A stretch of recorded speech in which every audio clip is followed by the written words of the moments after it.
Dampak yang terberat kok, ya pasti cicilan kok. Menentukan dulu dia mau konsep yang kayak gimana, masakannya apa, ke I.O. kita sebagai tukang masak, kita distribute ke teman-teman dari vendor. Saya kalau membayangkan ya, satu hari you bisa punya event itu di 14 sampai 16 tempat yang berbeda. Saya bisa bayangkan armada di belakang Lasika itu ada berapa lah. Terus iya Pak? Sektor kita terpukul, bisa dibilang selama 3 bulan ini kita tiarap ya. Tapi kita tahu, goalnya kita, finish line-nya kita ini apa? Teman-teman di sektor yang lain. Cuman yang ditakutkan adalah sektor kita adalah sektor yang paling terakhir untuk pulih.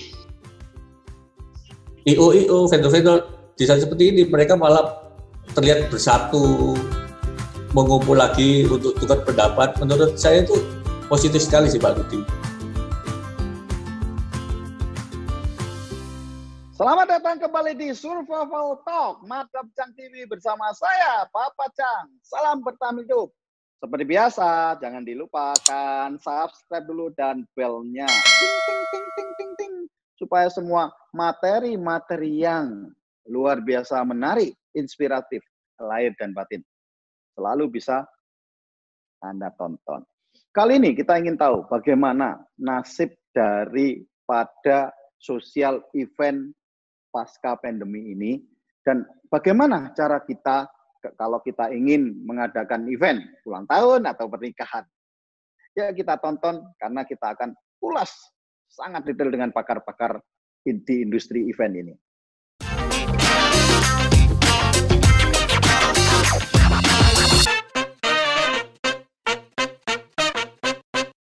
Halo semuanya, selamat datang di Survival Talk Madam Chang TV. Salam bertahan hidup. Luar biasa. Masih hidup semua, sehat-sehat. Selamat datang koko-koko yang ganteng-ganteng. Mulai dari yang muda dulu, Koko Raymond dari Lasika. Halo. Yang muda nomor 2, Koko Daniel Moniaga.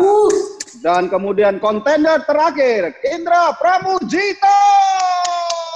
Yeay. Yang paling seksi. Guys, hari ini ya, saya ini khusus cari-cari topi karena kalau saya nggak pakai topi, waduh, jemplang ini. Ini kayak bumi dan langit menghadapi orang-orang keren. Bicara rambut nih berarti ya? Bicaranya rambut. Keren dari rambut. Semua. Saya sudah kalah rambut, sudah kalah aura sama Koko Damon. Karena Koko Damon ini auranya. Membunuh auranya. Iya, seneng banget akhirnya kita bersatu di dalam satu frame. Akan kita mulai dulu. Gimana dari Koko Raymond Lasika, apa kabarnya selama kurang lebih 3,5 bulan ini ya? Apakah job seperti biasa masih satu hari bisa 14 job? Kabarnya sih baik, tapi kalau job memang kan sementara ini stop dulu ya. Kan kita lagi pandemik jadi diam diri di rumah dulu. Sama Koko Damon kan juga diam-diam di rumah. Sebentar, ini diem di rumahnya siapa, berdiam di rumahnya siapa sebenarnya?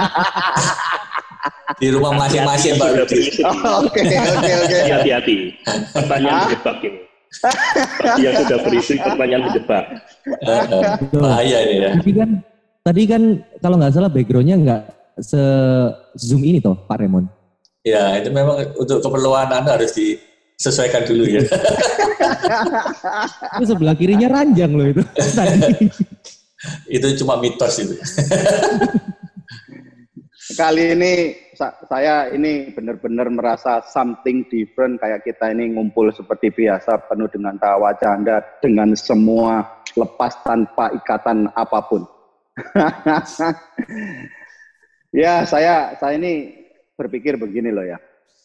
Yang paling berdampak itu sebetulnya ya adalah industri seperti kita, hospitality, Sekarang kan nggak boleh lagi. Bahkan ada yang terakhir curi-curi di bulan Maret, April itu menjadi masalah besar. Namanya kan sudah harus social distancing. Ini apa nasibnya kita semua ini? Sebentar, Koko. Sebelum kita lebih dalam lagi, ini mungkin subscriber ini atau penonton Survival Talk ini belum kenal satu persatu. Ayo kita mengenalkan diri sendiri. Saya dulu, Pak Rudi. Siap. Oke, saya Raymond, ownernya dari Lasika. Salam kenal semua. Halo. Salam kenal. Saya Daniel Muniaga dari Majestic. Ya, salam kenal buat teman-teman dari Madang Cang TV. Halo Pak Daniel. Saya Indra Pramujito. Saya MC. Saya juga saya seorang content creator dan baru-baru aja bikin tempat makan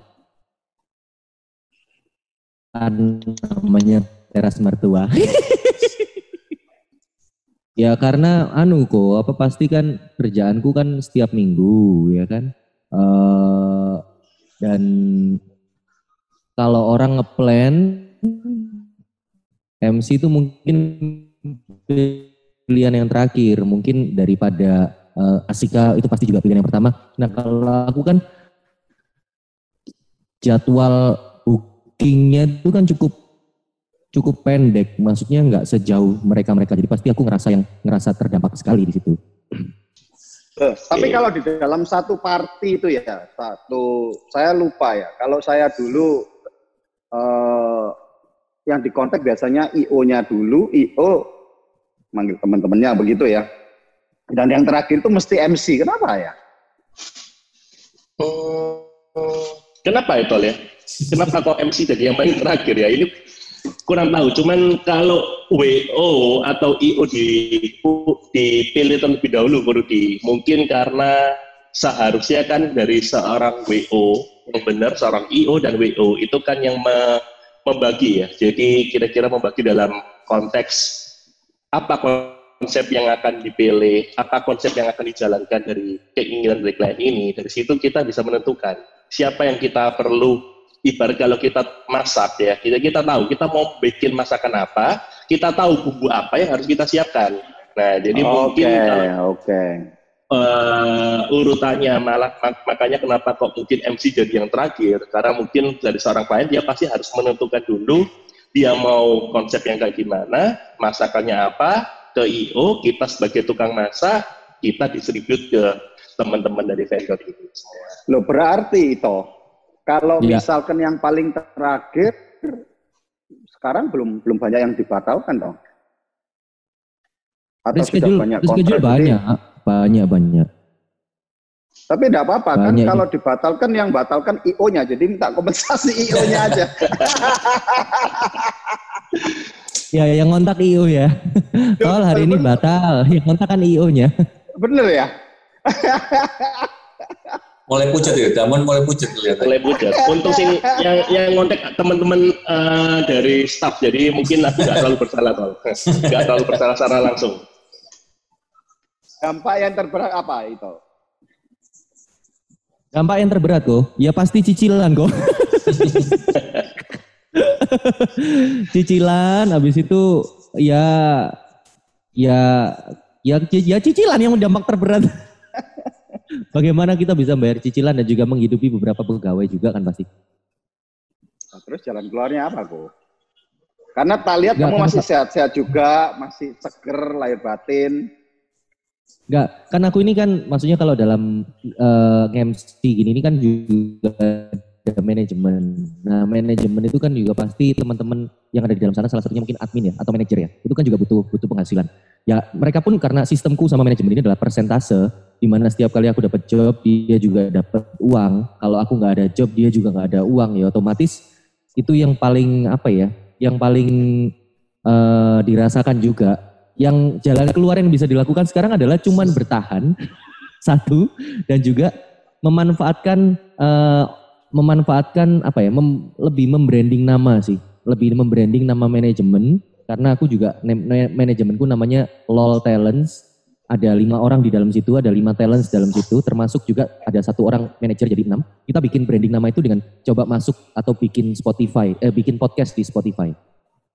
Itu pasca pandemi ini outbreak ya?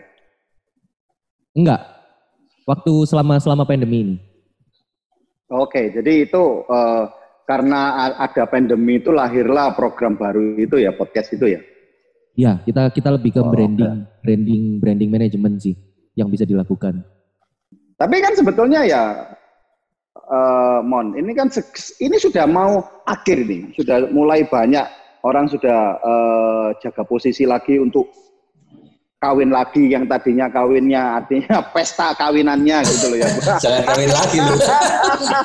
Beda persepsi nanti. Pesta kawinan yang sempat tertunda, apa sekarang sudah ada. Jadi ini kan kita ini kebetulan ketika sekarang kita melakukan talk ini sudah akhir dari PSBB di Surabaya, berarti kita sudah memulai hidup normal yang baru ya.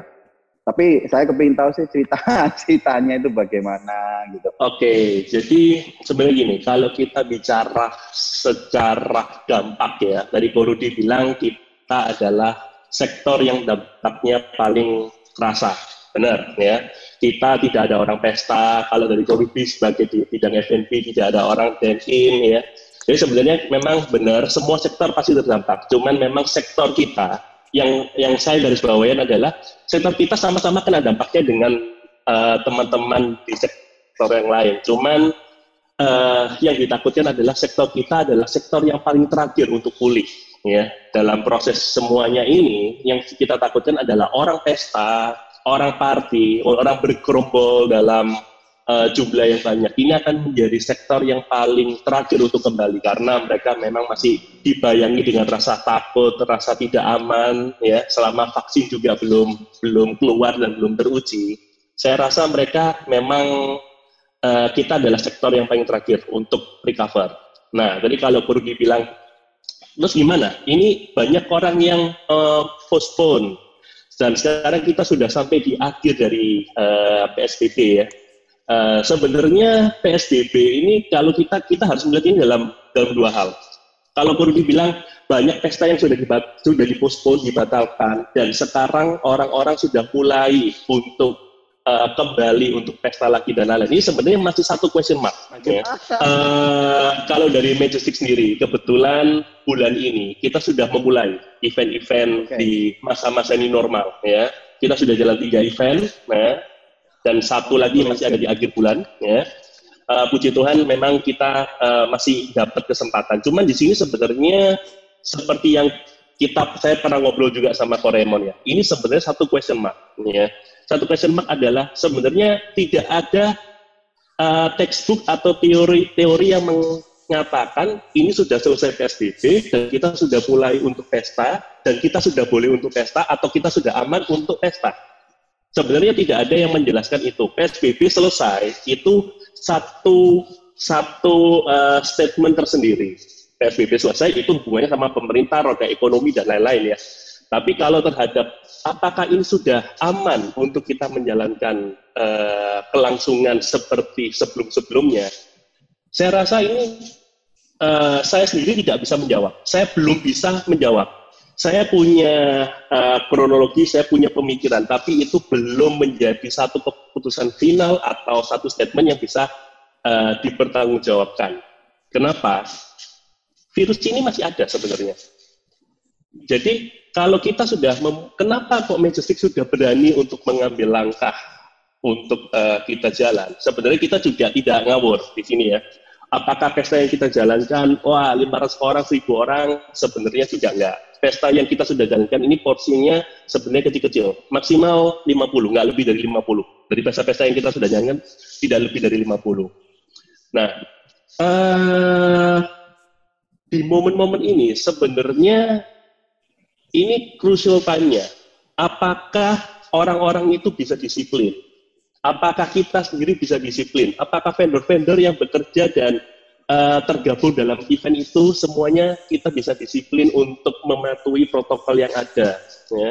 Apakah tindakan yang kita lakukan ini bisa nantinya akan memberikan dampak kayak gimana terhadap tamu-tamu atau terhadap ini, kita nggak ada ya. Sebenarnya kita tidak bisa memastikan ke depannya bagaimana. Cuman yang pasti kita tahu sektor kita ini terpukul. Kami dari saya dan Majestic sendiri, saya yakin apa yang kita rasakan ini dirasakan oleh banyak orang. Ya. Sektor kita terpukul, bisa dibilang selama 3 bulan ini kita tiarap, ya. Tapi kita tahu goalnya kita, finish line-nya kita ini apa? Kita berharap kondisi ini di new normal ini bisa mulai berjalan. Meskipun tidak bisa, kita pastikan dalam waktu dekat tidak bisa seperti tahun-tahun kemarin ya. Orang, wah pesta heboh, pesta ribuan orang datang. Itu belum sampai sana. Tapi kita berharap roda ekonomi di sektor kita itu bisa berjalan. Nah, kita meyakini kalau tidak ada langkah pertama, kita tahu finish line-nya kita di mana. Tapi kalau kita tidak mencoba untuk langkah pertama, ya tidak akan ada langkah kedua, tiga, dan kita tidak akan mencapai goal kita. Nah, dalam proses berjalannya ini, kita sebenarnya juga bersama teman-teman vendor terlibat, kita sebenarnya juga memonitor apakah proses yang kita lakukan, memang protokol kesehatan sudah ada, perwali sudah mengeluarkan, wah kalau mau pesta harus A, B, C, D, asosiasi dari perkumpulan wedding industry semua sudah juga memberikan summary. Kita pun juga sudah mencoba men-summary dan membuat protokol yang seharusnya dan dinilai aman buat kita sendiri dan untuk tamu-tamu. Tapi sebenarnya semua yang kita lakukan, semua teori yang ada, ini sebenarnya baru sebatas teori. Kita belum ada textbook-nya yang selama ini, oh kalau kayak gini kita harus kayak gimana. Yang kita lakukan sekarang ini kan hanya berdasarkan logika kita, masukan dari teman-teman vendor semua, kita summary, kita jalankan. Dan dari situ, di pesta pertama, pesta kedua, pesta ketiga, ini kita juga sambil melengkapi apa yang harus dilengkapi untuk supaya ini menjadi the new normalnya. Kalau sekarang di under 50, mungkin ke depan kita bisa 300 sampai mungkin 300, sekitar 300 orangan. Apakah protokol yang kita buat ini sudah aman untuk orang-orang menjalankan pesta? Karena sebenarnya kita bukan cuma harus bertanggung jawab terhadap tamu-tamu kita, tapi kita juga bertanggung jawab ke diri kita dan ke teman-teman vendor semua ya. Jadi sebenarnya ya kalau perlu ditanya, kita sudah berusaha untuk mencoba menjalankan, tapi kita juga lagi mempelajari apakah yang kita jalankan ini sudah sesuai, apakah yang kita jalankan. Oke, menarik. Saya banyak dari apa yang Anda sampaikan, Mon. Banyak membuat saya jadi berpikir langkah terbaik apa yang mungkin nanti bisa kita lakukan bersama-sama. Saya tak menuju ke Raymond dulu Lasika ya. Lasika ini kan event bukan hanya bukan hanya sosial event, artinya ulang tahun, pernikahan, tapi kan ada konsep-konsep begitu ya, launching apa dan semuanya. Itu semua berhenti total atau gimana? Kalau untuk sementara ini berhenti total semua Pak Rusi. Mulai bulan berapa ya? Mulai bulan Maret. Oh my God, you punya. Saya kalau membayangkan ya, satu hari you bisa punya event itu di 14 sampai 16 tempat yang berbeda. Saya bisa bayangkan armada di belakang Lasika itu ada berapa lah. Terus iya Pak? Caranya 3 bulan ini. Memang dampaknya buat kita itu adalah di pegawai ya. Pegawai kita yang mencapai 200 orang lebih, itu kita bingung untuk masa depannya mereka akan seperti itu. Nah, tapi bersyukur juga kebanyakan anak buahnya Lasika itu berasal dari orang daerah. Jadi keputusan kita waktu Maret itu melihat pandemi ini terjadi, kita ambil keputusan untuk memulangkan mereka semua Pak Rudi. Nah, jadi di desa mereka masih bisa bercocok tanam, terus juga untuk pengeluaran mereka sangat kecil kalau di desa. Nah, jadi mes kosong ya? Mes kosong, hanya isi satpam aja. Oke. Nah, jadi yang sebetulnya yang tinggal berat itu yang pegawai yang asal Surabaya, dan itu nggak banyak, nggak sampai 10% dari jumlah pegawai Lasika.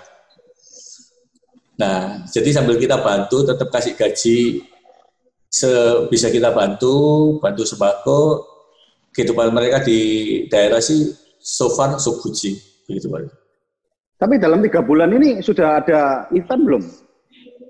Kalau itu tadi seperti kata Pak Rudi ya, kalau kita kan memang vendor umum ya, jadi kalau ada permintaan nggak mungkin bisa kita tolak kan. Jadi kalau ada event yang membutuhkan pasti kita support. Untuk saat ini kita ready di Surabaya sih 1 tim untuk masing-masing lini ya. Jadi sementara ya kita batasi seperti itu sebenarnya. Kalau boleh tahu nih, konsep besar apa di Surabaya yang sempat, artinya konsep terbesar apa yang Lasika tanganin, kalau boleh dimention? Kalau yang kebetulan pandemik ini terjadi sih sebetulnya di saat memang bulan sepinya wedding, Pak Rudi. Jadi agak lumayan membantu. Bulan-bulan itu sih memang pendapatan kita tahun-tahun sebelumnya ya memang nggak terlalu tinggi. Nah, jadi tapi kalau udah mulai masuk ini Juli ke atas ini harusnya ini saatnya kita panen harusnya, tapi yang terjadi malah event belum bisa berlangsung seperti sekarang. Tapi ya ketika saya berbicara, dan saya ini sering berpikir ya, secara fakta ya, kita semua yang ada di sini ini benar-benar saling mempengaruhi bagaimana nanti mungkin ke depan. Kadang-kadang kan begini. Yes, customer, klien adalah raja. Keinginannya seolah harus dipenuhi. Tetapi mungkin dengan adanya pandemi dan protokol new normal ini, mungkin ya sebetulnya kalau saya kurang tepat, mohon dikoreksi ya. Betul. Ya. Nah, mungkin yang tadinya misalkan orang minta vendor A, B, C, D, E, wah, mungkin akan baiknya sebagai bentuk tanggung jawab kepada klien dan kepada diri sendiri dan kepada masyarakat. Alangkah baiknya ya sudah menjalankan protokol normal sampai kepada pihak vendor. Yang dianggap pihak vendor lalai menjalankan ya harus direview gitu ya. Kalau enggak gimana ya? Kita ini kan saling berkait. Dari IO-nya, WO-nya sudah sangat bagus, dari pihak Lasikanya bagus, nantinya bagus, nanti dari pihak satunya yang tidak menjalankan. Nah, kebetulan kita kumpul satu gedung ya kena semua kan ya. Iya kan? Jadi I'll take care of you, you take care of me, everybody take care of everybody kan gitu ya. Jadi mungkin itu juga harus kapan-kapan harus segera dibicarakan ya, Kodamon. Kita sudah kebetulan ini ada kejadian yang baru H-1, Kododi. Kemarin kita kan ada acara kebetulan di Pakuwon ya. Kita sudah berusaha menerapkan protokol social distancing, jarak antar kursi, jarak tamu dalam satu ruangan, jumlah vendor yang terlibat ya di dalam satu ruangan. Jadi kita memang semua sudah batasi. Jadi kemarin ini menarik, ada satu contoh kasus di mana ternyata kapasitas yang ada itu tidak cukup terhadap tamu yang akan datang. Sebenarnya cuma selisih 2 orang. Selisih 2 orang, tapi dia datangnya berempat, dia nggak mau dipisah. Ada 2 kursi kosong, harus bisa satu-satu, 2 sudah nggak ada tempat. Di situ, kalau kita melihat protokol yang dulu, di mana itu jarak antar kursi 1 meter lebih sedikit, kita tinggal tambahin kursi atau taruh di belakang, selesai. Semua tamu akan datang, everybody happy.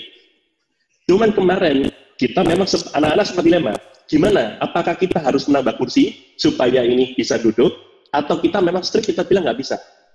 Dilema itu sebenarnya kita sebagai kerja di bidang jasa ini sangat sensitif. Kalau kita bilang tidak boleh, pasti dia akan tersinggung dan dia merasa ini WO-nya nggak benar. Kok saya sebagai keluarga datang ditolak. Tapi singkat ceritanya akhirnya kita memang harus mengambil keputusan untuk tidak memasukkan beliau. Ya. Dan kita bilang, mohon maaf, kita sudah menyiapkan ruang tunggu. Kebetulan di ruang sebelah ada AC nyala, cuman memang dia tidak bisa melihat secara langsung. Dampaknya yang terjadi dia karena ini pulang aja, saya adiknya gini. Nah, saya diundang, saya harus masuk. Tapi di situ kita melihat, begitu kita memasukkan mereka, kita ini lagi berusaha untuk mengedukasi, baik itu tamu, klien, untuk mereka komit.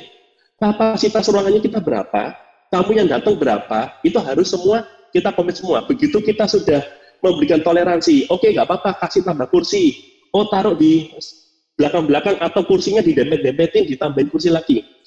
Detik itu sebenarnya kita sudah tidak menjalankan protokol new normal yang kita harapkan. Jadi di sini sebenarnya di new normal ini kita memang akan mengedukasi baik itu klien, vendor maupun timnya kita. Nah, ini yang mulai susah kan adalah pada waktu kita mendirect teman-teman vendor yang merasa aduh biasanya nggak apa-apa, atau mereka bercanda-canda yang tidak pada tempatnya seperti dulu-dulunya mereka kayak gimana. Dan yang lebih susah lagi tamu. Apa kalau dulu nggak mungkin kita berani untuk sorry Pak, itu kita minta untuk berjauhan, kita minta jangan bergerombol kita. Tapi kalau kemarin kita melakukan itu. Jadi satu memang sudah ada signage pemberitahuan di awal. Ibaratnya orang masuk itu ada rules-nya. Kalau kita ke mall sekarang, kita nggak pakai masker, Satpam punya security, punya hak untuk datang, menyuruh kita pakai masker, dan kalau kita tidak mau, kita disuruh keluar. Nah, kita tidak, maksudnya bukan sekasar itu, cuman maksudnya kita mengedukasi tamu-tamu ke depan, itu harus mengikuti protokol yang kita ada. Silakan dibaca peraturannya. Begitu di dalam, nanti akan ada host yang akan mengedukasi. Sekali lagi secara verbal, kalau dia sudah melihat secara lisan, kita akan mengedukasi secara verbal. Dan pada waktu itu kalau memang mereka masih teledor atau mungkin tidak aware dengan itu semua, dan mereka melakukan itu, kita sebagai WO, kita wajib, dan kita berhak, menurut saya, kita berhak, dan kita wajib untuk memberitahu mereka, karena ini demi keselamatan dan kesuksesan acara-acara kedepannya. Jangan sampai karena satu masalah terus terjadi apa-apa, akhirnya memberi dampak dan trauma kepada sektor ini. Jadi saya rasa disiplin dan edukasi terhadap tamu, vendor itu sangat penting. Nah, saya ini berpikir kenapa saya kepingin ngumpulin teman-teman semua di satu frame. Dan saya ini berharap benar-benar Survival Talk episode kali ini bisa memberikan manfaat untuk teman-teman satu industri, dan yang juga tidak kalah pentingnya supaya calon-calon customer, calon-calon klien daripada kita semua itu bisa paham. Karena saya sendiri ya, mohon maaf ya, mengalami kesulitan. Saya ini kan di jasa boga nih, tidak pernah terpikir sama seperti kamu, Mon. Satu hari orang saya harus terus menjaga para tamu ketika sikut dengan sikut sudah mulai ketemu dan di break begitu. Mohon maaf bapak-bapak, ibu-ibu, kita dari Madam Chang hanya untuk menjalankan protokol new normal dan harus dipisah lagi. Jadi kita ini sekarang kadang-kadang juga dimaki. Loh, ini istri saya sendiri. Loh, ini kenapa anak saya sendiri tidak boleh? Bahkan ketika suruh masuk, ketika mau masuk ada protokol cuci tangan lah. Ada yang nggak mau, ada yang ya saya bisa merasakan lah, karena ya memang begitulah ketika kita menghadapi satu masyarakat yang majemuk ya, berbagai masalah. Tapi saya berharap kali ini mungkin benar-benar bisa menjadikan satu wawasan yang sangat bagus. Karena kenapa? Saya berpikir begini teman-teman, kita ini kan makhluk sosial, yang hidupnya kalau tidak bersosial itu tidak komplit menjadi manusia. Berarti kalau makhluk sosial kita pasti ada dong sosial event, kelahiran, ulang tahun, ya pernikahan dan kemudian kematian. Nah, kemudian artinya kalau ada social distancing dan semua event ini kan ada pembatasan.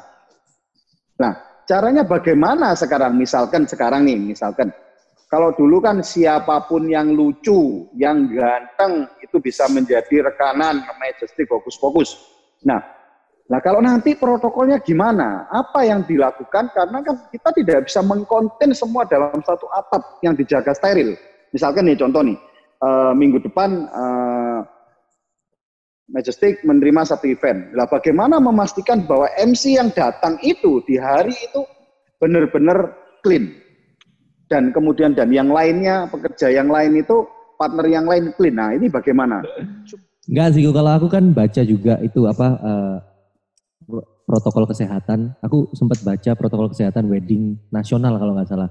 Itu diharuskan kalau aku ya sebagai MC itu datang, kita sudah punya surat rapid, surat-surat kesehatan, baik itu rapid ataupun swab, yang minimal memang berdurasi 7 hari sebelum acara.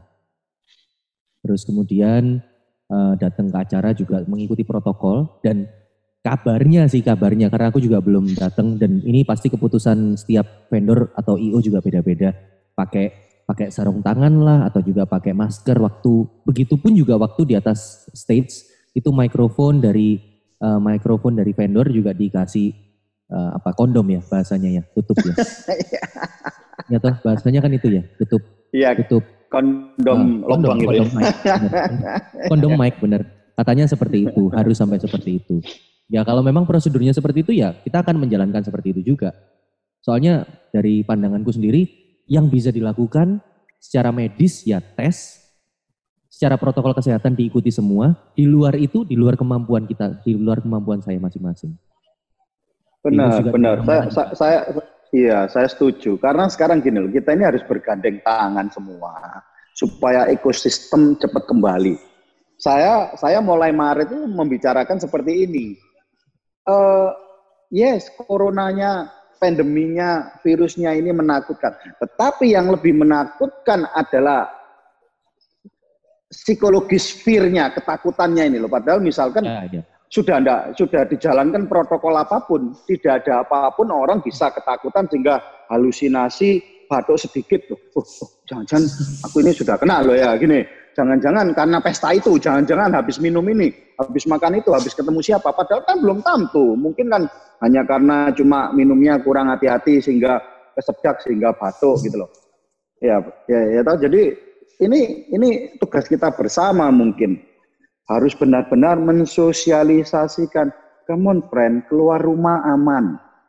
Datang ke pesta aman.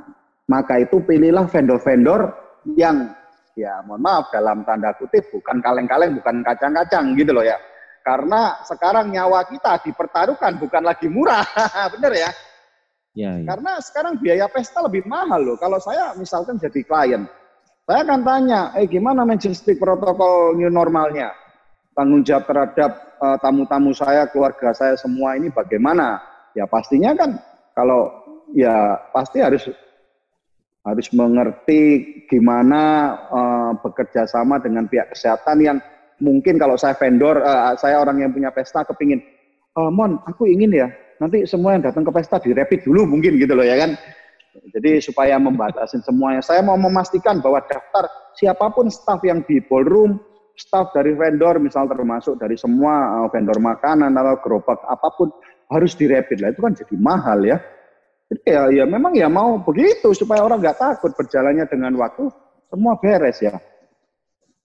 Jadi kalau menurut saya Budi, ini memang kita harus disiplin dulu ya, terutama jadi mengedukasi seperti yang tadi saya bilang. Kalau orang datang ke pesta ada rules, ada edukasi secara lisan, secara verbal ataupun secara tindakan kita memberitahu mereka. Sebenarnya ini kan sudah mulai, baik kita tadi saya bilang ke mall itu juga sudah dilakukan.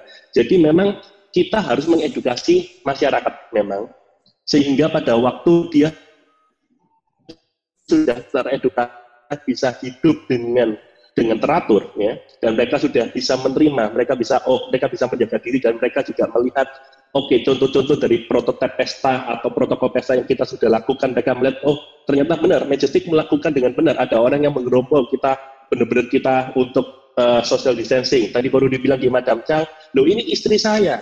Sebenarnya kan bukan masalah suami dan istri. Di sini yang dilihat kan adalah bagaimana orang luar melihat, loh kok di Madam Chang orang boleh dempet-dempetan meskipun itu suami dan istri. Bahkan mereka nggak tahu itu suami dan istri atau bukan. Nah, jadi memang itu proses pembelajaran saya rasa. Mungkin awalnya akan sangat susah untuk bisa diterima oleh masyarakat. Tapi ya sekali lagi, harus ada langkah pertama yang dilakukan supaya kita bisa finish. Kalau kita takut untuk melakukan atau kita melonggarkan peraturan itu karena kita takut nanti yang datang nanti marah atau customer-nya Madam Chang nanti akan pindah ke tempat lain karena Madam Chang terlalu ketat dan lain-lain. Saya rasa kita nggak perlu takutkan itu karena kita bicara yang lebih luas ya. Kita pandangan satu atau dua orang, saya rasa harus dieliminasi. Apapun yang kita lakukan pasti ada pro ada kontra.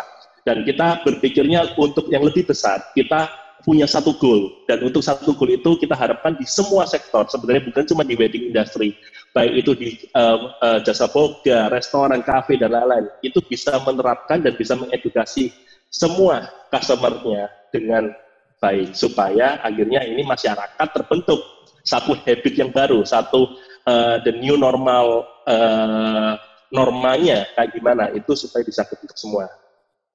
Kalau menurut Buko Raymond gimana dari Lasika ini? Kalau dari saya Pak Rudi agak pemikirannya sih agak beda dikit ya. Kalau dari saya sih mengkategorikan pesta untuk saat seperti ini menjadi dua bagian.